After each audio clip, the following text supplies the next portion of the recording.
Em muito. Em seguida, passo a palavra ao presidente Bernasconi, que é o presidente do Sindicato Nacional das Empresas de Arquitetura e Engenharia Consultiva. Com a palavra, nosso amigo Bernasconi. Muito obrigado, presidente, senador Ciro Miranda, senhores senadores, companheiros aqui desta mesa, que tão ilustres, que já se apresentaram e que vão se apresentar ainda, senhoras e senhores presentes. Estou apanhando aqui do microfone. Bom, eu queria, além de agradecer pela oportunidade, fazer alguns comentários sobre, a partir dos dados que o jornalista Rodrigo Prada apresentou, que constituem matérias presentes permanentemente no nosso portal da Copa. O Sinaenco é o Sindicato Nacional das Empresas de Arquitetura e Engenharia Consultiva, o que vale dizer, sindicato que reúne as empresas que fazem projetos de arquitetura e ou de engenharia e fazem também gerenciamento, fiscalização na implantação de empreendimentos. São mais de 24 mil empresas no Brasil, de todo porte, desde pequenos escritórios de 1, 2 profissionais até milhares de profissionais, e nós somos um sindicato nacional e temos também diretorias regionais em 13 estados, Distrito Federal mais 12 estados. O Sinaenco tem se envolvido com a Copa, como de alguma forma o Rodrigo Prada já apresentou, desde mesmo antes de ser anunciado o Brasil, porque o Brasil era a bola da vez. A Colômbia, com quem o Brasil disputava, já tinha desistido há 2 anos atrás por causa dos seus problemas de guerrilha e tudo mais. Então, a gente sabia que era o único candidato e era a última escolha geográfica. A última escolha no continente era o subcontinente sul-americano.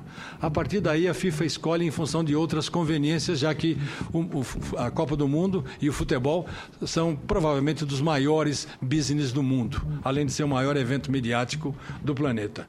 Nós apresentamos uma série de dados já no dia 1º de novembro, 2 dias depois do Brasil ter sido anunciado, e como o Rodrigo falou, nós chegamos a discutir em várias frentes, em vários plenários no Brasil e também fora do país, contando um pouco do que poderia ser o Brasil como oportunidades para investimentos e que esses investimentos fossem no sentido de melhorar especialmente a nossa infraestrutura, não só esportiva nas arenas, mas na infraestrutura em geral. Nossas referências foram Barcelona, eu não sei se todos têm essa noção, mas a Espanha, a partir de 83, 84, se relançando, além do Pacto de la Moncloa, de natureza política, social e econômica, mas eles resolveram se relançar no mundo. E eles se organizaram para isso. E eles foram buscar Copa do Mundo, Jogos Olímpicos, Exposição Universal para o ano de 92, que era o ano do 5º centenário da descoberta da América pela coroa espanhola. Então, eles competiram e conseguiram fazer isso. Eles conquistaram os Jogos Olímpicos de Barcelona, e quem conheceu Barcelona antes e depois vê a diferença, que eles fizeram uma transformação extraordinária. Exposição Universal em Sevilha foi em 92, e eu tive a oportunidade de estar presente lá. Eu fazia parte de um Fórum Ibero-Americano de Engenharia Civil e Construção, e foi Madrid, capital cultural da Europa, em 92. E a partir daí a Espanha se relançou no planeta, especialmente no mundo pan-americano. E ela, a partir daí, é que ela se colocou e comprou Aerolíneas Argentinas, a Repsol comprou a YPF, etc. Muito bem. Vimos a África do Sul, o que fez, dentro das suas limitações. Vimos o que Londres fez. Londres foi escolhida em junho de 2005, sede da Copa do Mundo dos Jogos Olímpicos de 2012. Menos de um mês depois, eles já tinham o comitê local organizado e o Olympic Delivery Authority, a autoridade pública olímpica, para entregar as coisas dos Jogos Olímpicos. Eles renovaram a zona leste de Londres, em Stratford, fizeram grandes modificações lá, e já em 2010 estava criado a corporação, a empresa para o desenvolvimento do legado de Londres, que os Jogos Olímpicos iam deixar. Tudo isso nos chamava a atenção e nós confrontávamos problemas com os Jogos Pan-Americanos de 2007, onde nós tínhamos tido uns tantos problemas para começar obras feitas de afogadilho e com orçamento absolutamente alterado. Então, a nossa ideia era que pudéssemos realmente chamar a atenção da sociedade brasileira e dos governantes de plantão para fazer um planejamento consistente, ter os projetos de engenharia e arquitetura tempestivamente prontos para fazer licitação de obras com os projetos, porque aí sim você tem o controle, e é sobre isso que eu vou me demorar um pouco mais. E isso em 2009, 5 anos atrás, na Feira da Indústria da Construção, com apoio da Batimate francesa, no ANB, em São Paulo, nós estávamos falando numa palestra sobre riscos que o Brasil teria há 5 anos atrás. A FEICOM deste ano começa agora terça-feira, dia 18 de março. A gente dizia, talvez a gente não consiga, é pouco provável não conseguir aprontar os estádios até 2013, não conseguir ampliar a capacidade hoteleira, pouco provável sofrer apagões de energia, telecomunicações e transportes. Na verdade, transporte aéreo especialmente, nós corremos esses riscos ainda. Mas eu dizia, é provável, se houver demora nas decisões e definições, repetir o PAN de 2007, com orçamentos iniciais superados, ajuda emergencial do Estado para completar as obras dos estádios, não melhorar a infraestrutura no entorno dos estádios, perder a grande oportunidade de alavancar o país no cenário mundial, não melhorar as condições de acessibilidade, não melhorar as condições de saneamento, energia e telecomunicações e ter que tomar medidas excepcionais de segurança durante os Jogos. Chama o Exército para garantir a segurança. Isso aqui são dados da revista Veja de 2007, Folha de São Paulo. Gastos do PAN. Os gastos do PAN somam 3,7 bilhões de reais, 800% a mais do que previsto em 2002, quando se dizia que íamos gastar 414. O Estádio Olímpico João Avelange, o Engenhão, foi orçado em 166 milhões de reais, mas sua construção saiu por 400 milhões de reais. E a gente sabe como é que ele está interditado em reforma, porque tem problemas estruturais.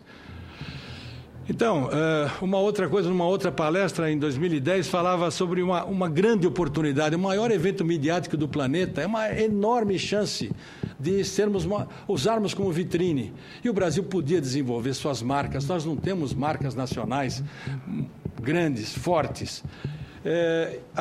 Em 2002, na Copa que o Brasil foi penta, dividida entre Japão e Coreia do Sul, essas empresas, Samsung, LG e Hyundai, utilizaram a Copa como vitrine e elas se reforçaram, se consolidaram como marcas mundiais. Que marcas brasileiras podem investir? Já dizíamos isto lá atrás, né? Nós tínhamos, nos bancos tínhamos aí umas tantas coisas, um ranking, a Petrobras estava em 7º na América Latina, a Natura aparecia já em 14º, e aí nós dizíamos, poxa, nós devemos trabalhar, falávamos da Vale, da Petrobras, da Embraer, Café do Brasil, quem viaja sabe que café lá fora é café da Colômbia, é de Java, é da África, e não se fala do café do Brasil, que é o maior produtor nacional.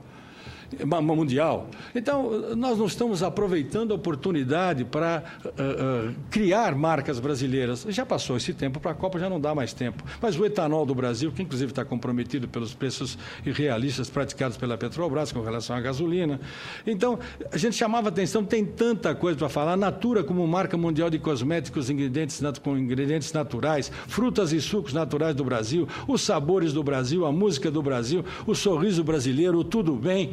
Então, são coisas que a gente podia ter trabalhado um pouco melhor, ainda dá tempo para fazer para outros eventos.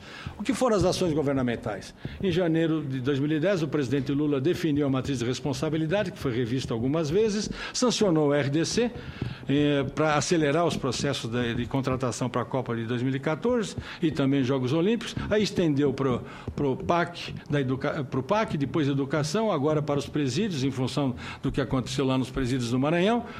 E aí apresenta o RDC com uma modalidade, especialmente com a modalidade de contratação integrada, através da qual a obra é contratada a partir de um anteprojeto, que ninguém diz o que é, sem projeto básico, e que fica a cargo da empresa construtora. E onde o mote é fazer a coisa rapidamente pelo menor preço, a licitação, não a obra. É o processo de contratação. E nós somos críticos com relação a isso, porque não resolve. Está provado que não tem resolvido. Não tem resolvido. O RDC facilita comprar rapidamente má qualidade. Essa que é a verdade. Copa do Brasil, Copa do Mundo em 2014. O jogo já está jogado, não dá para fazer muito mais coisa, tem que ser uma finalização apressada, com expedientes como o seguinte: como não tem obra de mobilidade urbana suficientes, então decreta feriado em dia de jogo e férias escolares, como está na Lei Geral da Copa. O legislador foi atilado, ele já previu isso. Por quê? Diminuir a demanda pelo espaço público urbano, pelo espaço viário e pelo transporte público. Abre para aqueles que estejam para assistir os Jogos da Copa. Os custos são superiores às estimativas, a qualidade, em geral, inferior à expectativa, o treinamento insuficiente de pessoal, segurança pública, existe a possibilidade de ter o apoio das Forças Armadas e o legado é menor do que poderia ter sido. Poderia ser deixado um legado muito maior. Legado. Eu acho que nós não podemos dizer que não há legado. Sim, há legado. Os estádios são modernos, efetivamente. O Brasil aprendeu a fazer, pelas suas melhores empresas, a fazer estádios. Existem tecnologias novas, a utilização das telas tensionadas, sistemas sofisticados de grandes vãos. Tudo isso é um desenvolvimento, uma atualização de tecnologia. E tem que aprender a operar a arena multiuso. Porque quem vai assistir algum jogo lá fora, Champions League, por exemplo, existem em cada estádio sistemas de operação em que tem apoio dos chamados stewards. São pessoas que usam os coletes de uma certa cor e que pegam aquele que vai assistir ao jogo e leva até sua posição, até seu assento, e controla para que aquele assento não esteja ocupado por ninguém.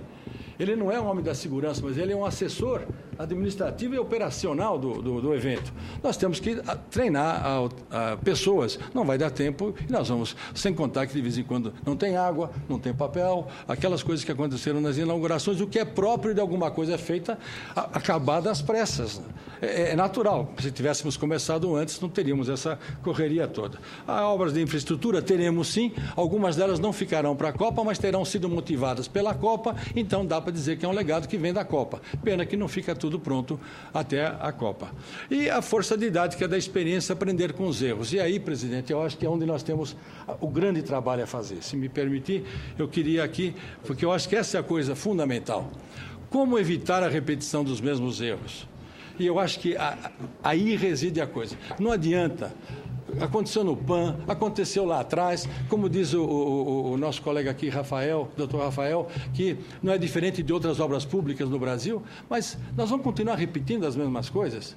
Me parece que é a mesma coisa como o gordinho que come 4.000 calorias, o gordinho que não faz atividade física, come 4.000 calorias e está bravo porque está gordo. Não tem alternativa, ele tem que fazer atividade física e tem que diminuir a sua ingestão de calorias. Da mesma forma, o diabético. Se descobriu diabético, tem que fazer dieta. Não tem alternativa, senão vai ter problema.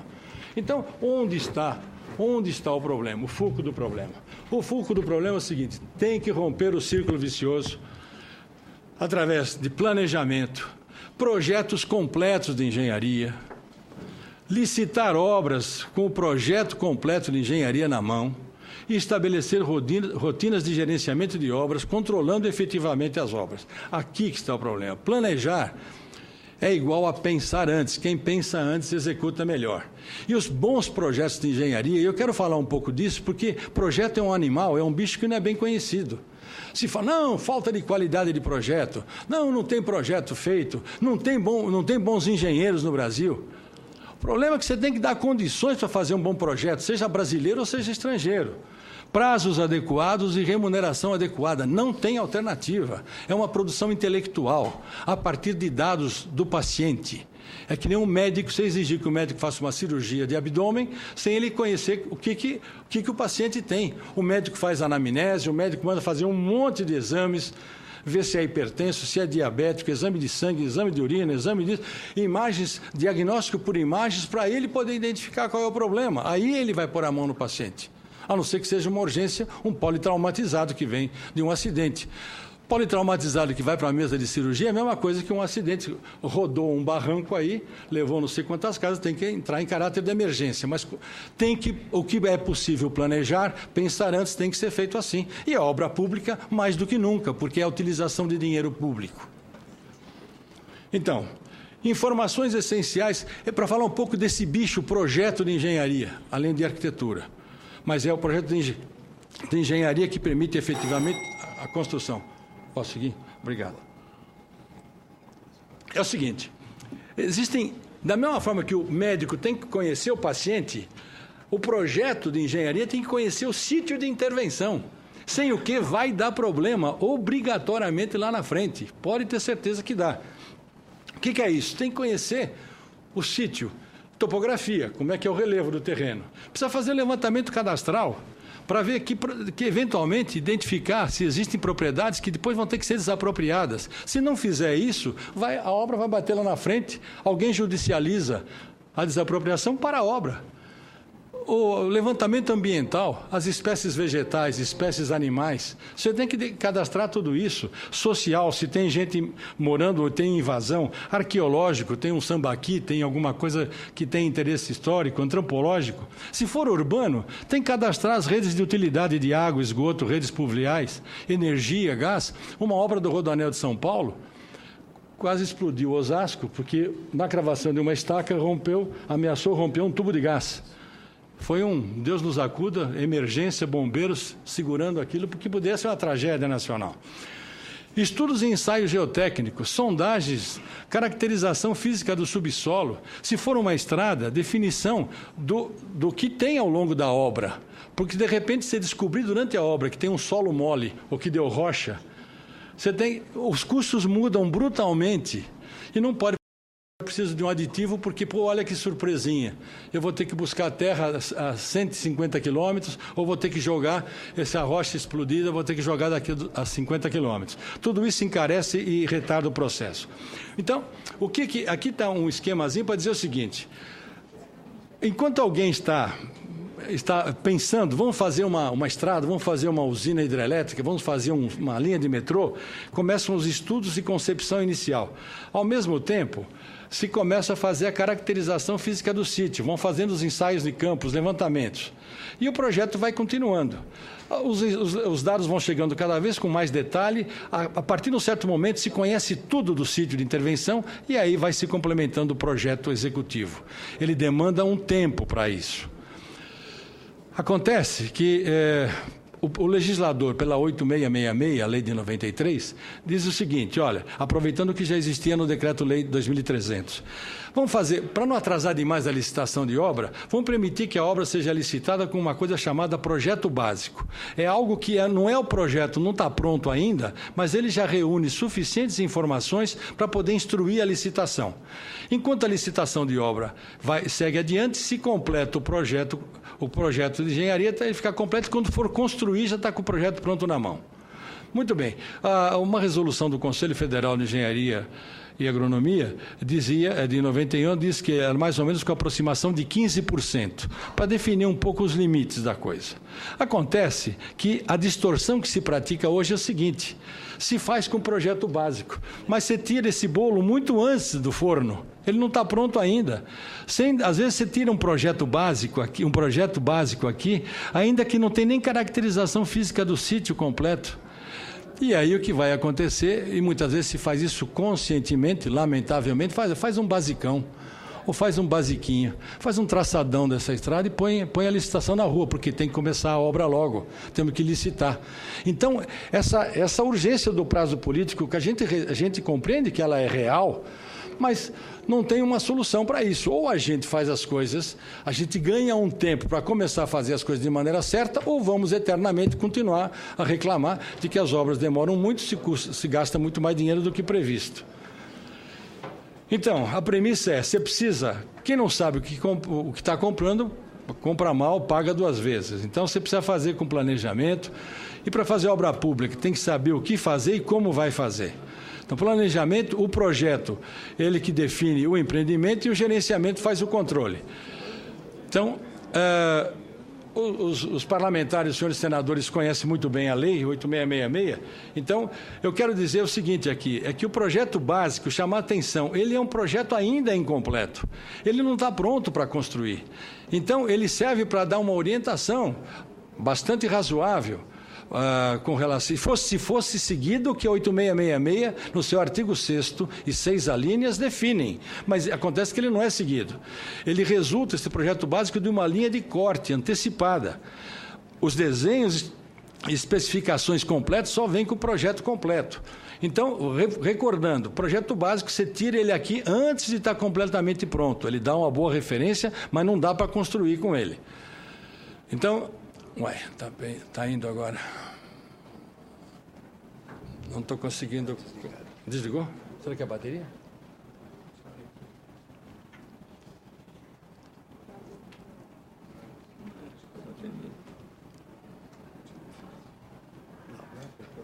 Bom, conseguiu? Foi? Obrigado. Obrigado. Então, o projeto básico, obrigado. Pela 8666 tem aqui as características dele. Acontece que ele não são seguidas. Se fosse seguida, daria para fazer licitação, sim. E o artigo 7º diz que existe uma sequência, projeto básico, projeto executivo, execução de obras e serviços. E a execução de cada etapa será obrigatoriamente precedida da conclusão e aprovação pela autoridade competente dos trabalhos relativos às etapas anteriores. Então, isso aí é importante e não tem sido praticado. Então, quando a gente fala que precisa hoje licitar a obra, a gente recomenda com projeto completo de engenharia, é para compensar essa não observância do estabelecido na Lei 8666, artigo 6º e 7º.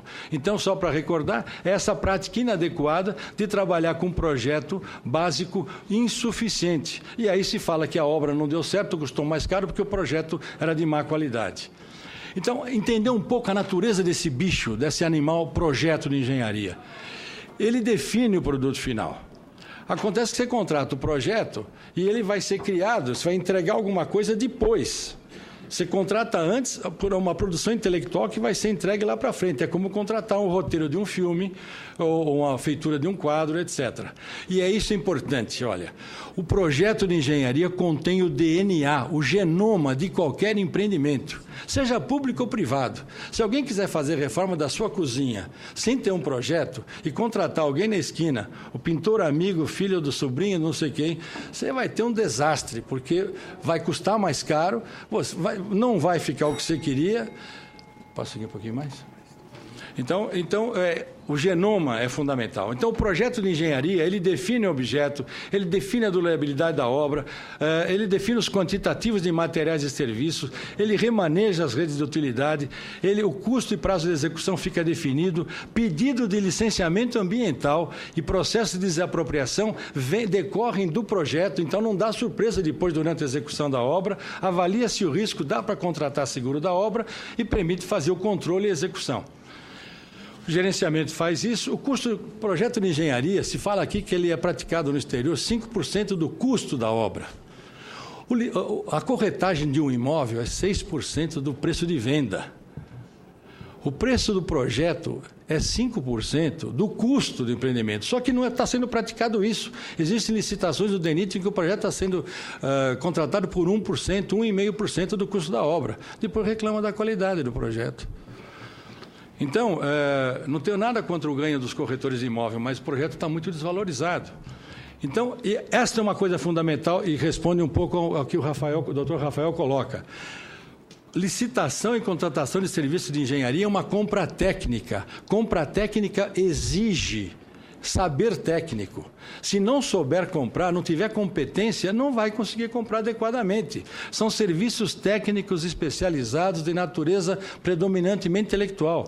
Não devem ser contratados pelo critério de preço mínimo ou pregão, muito menos pregão, e sim melhor técnica ou técnica e preço.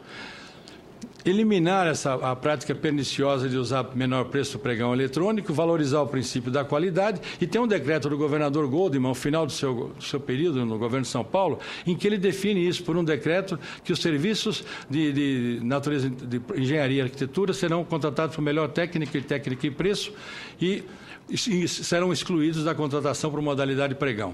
E aí, finalizando já, senhores presidente, entrou em vigor recentemente a Lei Anticorrupção, a 12.486. O projeto completo de engenharia é um instrumento que serve como vacina anticorrupção. Na hora que ele define todo o empreendimento, ele define os quantitativos de materiais e serviços, coloca preços unitários, define o orçamento. A qualidade da obra fica definida pelo projeto. E o prazo da obra fica definido pelo projeto também, pelo processo construtivo. Com isso na mão, quem contrata sabe o que está contratando, quem é contratado sabe o que tem que entregar. O preço não tem como fugir. E tendo o projeto na mão, quem for controlar tem a referência básica, precisa fazer, a fundação tem que ser assim, a estrutura tem que ser assado, a parte de alvenarias, de instalações, tem que ser como estão especificadas. Além disso, funciona como uma apólice de seguro, porque quem vai entrar na licitação sabe o que vai ter que entregar, e quem está contratando sabe o que vai ter que pagar, então todo mundo está segurado, estamos tratando de coisas que são conhecidas previamente. Antes de uma boa obra, existe sempre um bom projeto, é a essência do nosso lema, do nosso trabalho, porque nós acreditamos que esta é a única saída. A existência de um bom projeto de engenharia completo, prévio a uma licitação, ela tem a força da lei da gravidade, é irrevogável e não tem substituto. Não há sucedâneo, não há substitutivo a um bom projeto de engenharia para qualquer empreendimento. Muito obrigado.